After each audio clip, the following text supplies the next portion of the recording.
Good morning guys, in front of me is LANDVO Rino4 Pro, and let me show you how to add Google account to this device.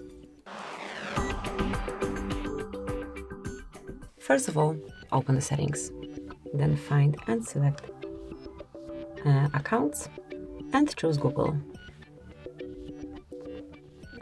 Click on existent to log in with your account, and if you don't have account yet, click on new, so you'll be able to create your own unique account. So at first, let's provide email address connected with your account.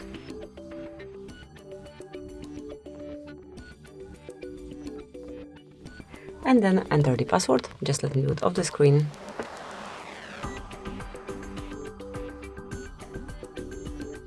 Once you provide the password, enter next, and you will notice Google services. You can activate them or switch them off, however you like, and then tap on next.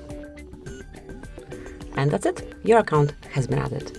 Whenever you want to remove some account, smoothly mark it, then tap on more icon.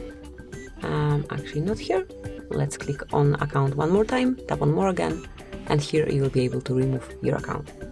Thank you for watching, please subscribe to our channel and leave the thumbs up.